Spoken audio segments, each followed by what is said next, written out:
Baik, kejadian angin kencang dan ribut petir yang semakin kerap berlaku sejak kebelakangan ini merupakan fenomena alam yang mampu mengakibatkan kemusnahan.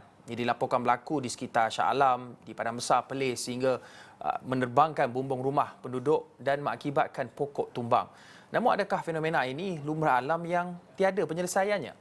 Untuk mengulas lanjut bersama di Thailand ketika ini, Dr. Noram Irwan Ramli, beliau merupakan pensyarah kanan kejuruteraan awam Kolej Kejuruteraan UMP yang juga merupakan pengerusi bersama Asia Pacific Wind Engineering Network. Doktor, kalau kita melihat kejadian angin kencang dan ribut petir berserta hujan lebat yang berlaku sejak kebelakangan ini, adakah ia sesuatu yang luar biasa? Okey, terima kasih Saudara Hakim. Terima kasih juga Esra Awani kerana sudi memberi peluang pada saya untuk berkongsi pengalaman. Jadi soalan saudara tadi berkenaan adakah ia fenomena biasa? Uh, s- Kebarangkalian berlakunya kejadian kerosakan akibat angin ribut kalau kita tengok semakin kerap dilaporkan dalam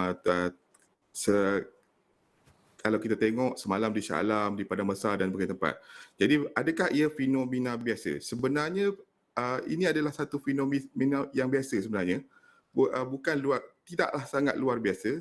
Perkara ini berlaku hampir setiap tahun. Dan kalau kita tengok berdasarkan semakan data yang ada pada saya di mana kami telah membuat kajian di lapangan mengenai kerosakan yang kerosakan disebabkan oleh angin ribut. Memang ia berlaku hampir sepanjang tahun tapi ada trend-trend tertentu yang di mana bulan-bulannya tinggi dan bulan-bulannya rendah. Dia suatu fenomena yang biasa actually. Ya, Doktor, tapi kejadian alam meskipun hujan sekalipun ia adalah satu fenomena biasa, tetapi bagaimana kita ingin mengurus kejadian ataupun fenomena seperti ini agar ia tidak membawa kepada satu bencana ataupun menjadi malapetaka? Okey. Fenomena ini adalah sebenarnya fenomena alam ini bukan bencana. Ini pandangan peribadi saya lah. Fenomena alam bukan bencana. Saya setuju dengan pihak tuan bahawa kegagalan kita menguruskan fenomena adalah bencana. Okey, kita tahu maknanya setiap tahun kita akan dilanda oleh ribut petir, terutamanya ketika perubahan monsun. Ketika perubahan monsun ni, negara Malaysia ni memang akan kerap dilanda oleh ribut petir. Kalau kita tengok dalam 2-3 hari lepas, siaran di Met Malaysia, di Facebook Met Malaysia pun highlight amaran ribut petir. Jadi bagaimana kita nak mengurus mengurangkan risiko kerosakan akibat daripada ribut petir ataupun ribut secara umumnya ribut. Jadi di sini peranan reka bentuk kejuruteraan memainkan peranan. Jadi kita dah tahu alam tu macam mana, fenomena tu macam mana, kekuatan angin tu kita boleh cerap dan kita harus transfer, kita harus bawa perkara ni di dalam reka bentuk kita. Untuk pengetahuan semua, reka bentuk kejuruteraan terhadap angin ni dipengaruhi oleh beberapa faktor. Antaranya yang penting adalah kedudukan geografi dan juga topografi sesuatu tempat. Sebagai contoh, kalau kita berada di tepi pantai, kenapa kita rasa angin sangat kuat? Atau kalau kita lihat berdasarkan statistik yang saya ada bersama rakan-rakan yang kita buat di belah utara, kenapa kerap berlaku kekerapan kerosakan disebabkan ribut? Ini kerana tiada topografi permukaan bumi di kawasan itu adalah lapang dan tiada uh, tiada geseran. Jadi angin akan tolak bangunan tu secara terus tanpa halangan dan ini sepatutnya reka bentuk kena mengambil kira situasi ini. Okey, tapi kalau mengulas pada saudara Hakim cakap tadi berada di kawasan Shah Alam, ni kawasan bandar, satu keunikan, betul saya setuju juga. Kenapa bila di kawasan bandar pun masih lagi berlaku kerosakan terhadap input? Dan kita faham bila di kawasan bandar bukan kemungkinan, adalah kemestian bangunan itu direka bentuk berdasarkan reka bentuk kejuruteraan yang mengambil kira semua aspek. Jadi di sini mungkin ada aspek umur bangunan yang perlu dilakukan preventive maintenance ataupun ada juga kesan dipanggil urban heat islands, yang ni urban heat island yang mungkin boleh berlaku dan menyebabkan dan angin itu teraruh di sesuatu kawasan dan diteruskan dengan dan mengakibatkan kerosakan pada bangunan. Adakah terdapat kawasan-kawasan tertentu di Malaysia ini yang lebih cenderung untuk mengalami kesan yang lebih teruk akibat fenomena angin dan juga angin kencang dan juga ribut ini? Ya, betul. Kalau saya tengok di skrin sekarang dipaparkan peta, betul kan? Peta. Ya. Okey, peta tu melihat adalah risiko ancaman ribut di dalam Malaysia.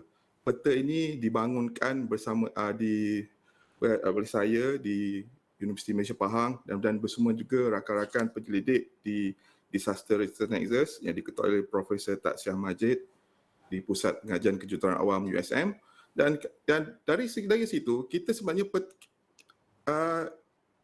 kawasan ancaman ni kita sentiasa bertukar. Jadi dia kerana macam saya cakap tadi tu, dia bersandarkan bentuk topografi dan juga keadaan lokasi situasi itu.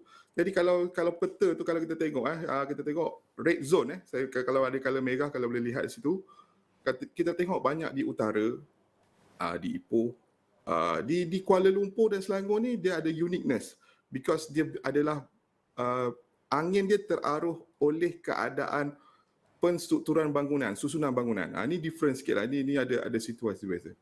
Okey, kalau kita tengok pula reka bentuk, selalunya bila kita kerosakan yang berlaku 60% pada bangunan. Kalau pada bumbung, pada struktur bumbung, pada struktur bumbung.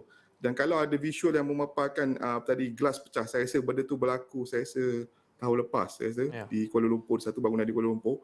Jadi kita tengok sebenarnya reka bentuk telah mengambil kira hal macam ni. Sebab tu bangunan tak runtuh. Tapi kenapa komponen-komponen bangunan seperti bumbung, seperti dinding, seperti tingkap mengalami kerosakan?